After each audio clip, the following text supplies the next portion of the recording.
Halo Sobat Baku Hantam, meskipun Ukraina mendapat komitmen untuk kedatangan hingga 80 jet tempur F-16 sang Falcon yang battle-proven melawan para petani-petani opium dan peternak unta. Namun hingga detik ini dikatakan oleh beberapa sumber intelijen bahwa hanya ada 6 pilot Ukraina saja yang telah dilatih untuk menerbangkan pesawat tempur ini di Eropa. Ini berarti saat ini Angkatan Udara Ukraina hanya dapat mengoperasikan 3 jet tempur dengan 2 pilot yang ditugaskan per pesawat. Tentu saja ini sangat-sangat kurang.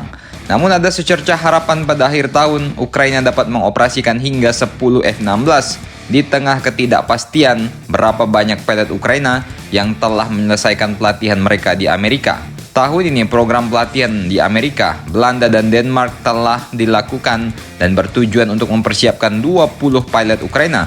Namun jumlah mereka yang telah menyelesaikan pelatihan di Amerika masih belum terkonfirmasi. Mengingat kita tahu melatih pilot akan jauh lebih sulit jika dibandingkan melatih mereka mengendarai tank Abrams ataupun MRAP. Kekurangan pilot terlatih merupakan kenyataan pahit bagi Kiev. Awalnya F-16 ini diminta pada tahun 2022, dijanjikan pada tahun 2023, dan malah datang pada tahun 2024. Otomatis jet tempur F-16 ini sangat-sangat terlambat untuk datang. Namun pada akhirnya F-16 diharapkan akan tiba dalam 2 gelombang. Dan dengan lambatnya pelatihan serta kekurangan pilot, masalah akan semakin jelas terlihat pada kelompok gelombang pesawat pertama. Bisa-bisa gelombang F-16 pertama akan dihancurkan sebelum gelombang kedua siap. Ya, ini adalah seperti lingkaran setan. Pejabat militer Ukraina dan Waksam telah mengidentifikasi terbatasnya jumlah pilot yang mampu menerbangkan F-16 adalah kendala utama.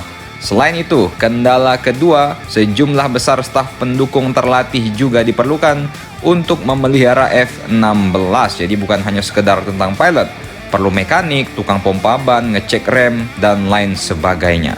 Pelatihan layanan dan teknis juga memainkan peran penting.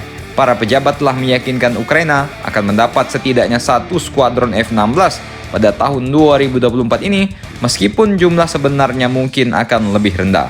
Tidak ada pilot yang terlatih untuk menguntungkan Ukraina, dan pesawat-pesawat ini tidak akan siap untuk dikerahkan ke garis depan. Makanya alasan utama komandan Ukraina saat ini berencana untuk menggunakan F-16 sebagai pesawat tempur pertahanan.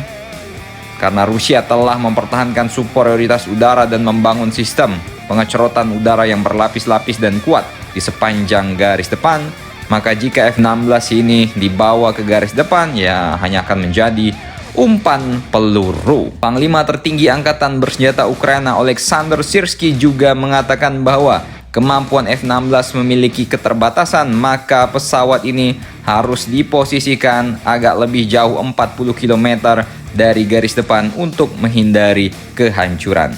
Sejak 2022 hingga 2023 dan 2024, para ahli secara konsisten menyuarakan kekhawatiran akan landasan pacu Ukraina yang terancam. Pesawat tempur Rusia terus-menerus menyerang infrastruktur udara Ukraina sehingga menyulitkan Angkatan Udara Kiev untuk membangun atau setidaknya memelihara landasan pacu yang bagus untuk F-16. Baru juga diaspal, besoknya udah kena FAB. Baru juga radarnya dibangun, udah kena rudal varian KH. Jadi sangat sulit mempertahankan, apalagi merebut superioritas udara dari anak buah Vladimir Putin, Al-Moskowi, Al-Nasir, Al-Inter Miami, St. Vigerland, Garling. Jadi bagaimana menurut kalian? Silahkan komentar dan baku hantam kalian di bawah.